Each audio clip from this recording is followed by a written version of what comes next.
Cubrir violencia social es importante en este contexto de crisis de derechos humanos porque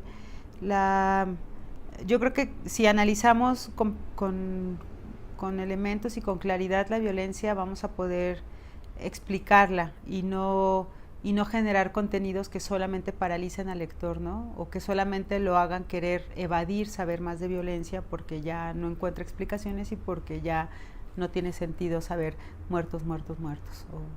Entonces yo creo que es importante que seamos responsables y que hagamos una cobertura de violencia para generar contenido en el público que no sea paralizador y que también le permita entender todo este contenido, o sea, toda esta violencia a qué responde, ¿no? Una de las causas claves de la violencia en una guerra, y eso se lo aprendimos a Carlos Beristain cuando vino a darnos talleres con la experiencia en Colombia, es que toda violencia busca generar un control del territorio, ¿no? Entonces es muy importante que nosotros podamos explicar para qué. La primera recomendación es saber muy bien de dónde está surgiendo esta violencia, quién es la fuente de violencia, cómo se está propagando esa violencia y a qué grupos, personas o sectores se está afectando esa violencia. Si como reportero no tienes claro estos tres elementos básicos, en primera no vas a poder hacer una cobertura de violencia segura para ti misma, y en segunda no vas a poder ni hacer las preguntas ni obtener o buscar las respuestas para tratar de explicarle al lector o al público cuáles son las consecuencias, causas e impacto de esta violencia.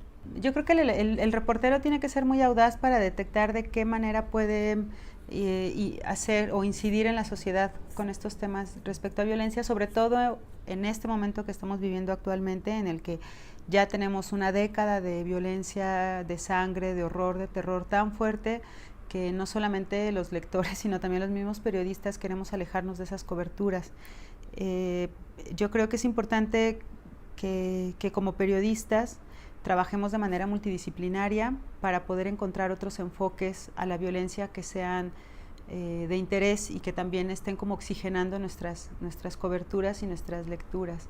Yo en lo particular, una estrategia que he adoptado y que vamos a ver si funciona, tiene que ver con poderle decir al lector que cualquiera de nosotros puede ser esta víctima, ¿no? Puede estar en estas víctimas.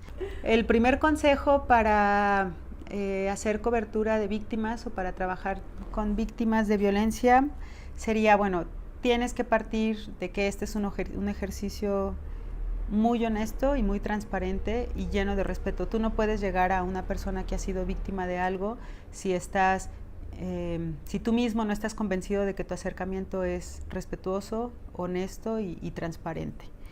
En ese sentido, tienes que ser honesto con el alcance de tu trabajo, honesto con tu empatía y honesto con los riesgos que esta persona puede tener al compartir su testimonio.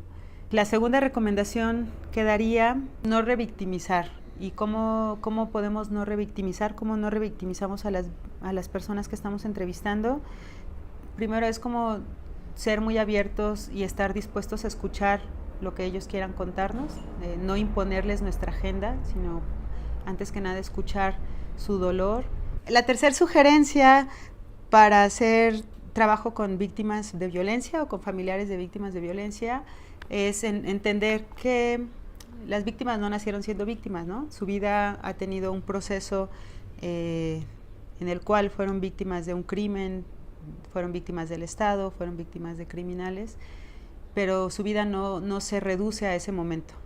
Y generalmente en el proceso de darle sentido a la vida, las víctimas elaboran procesos de resistencias que pueden ser resistencias públicas, resistencias políticas, resistencias individuales, resistencias familiares. Entender que antes de ese proceso de violencia hubo una persona que tenía una vida, una historia y que es importante rescatar, ¿no?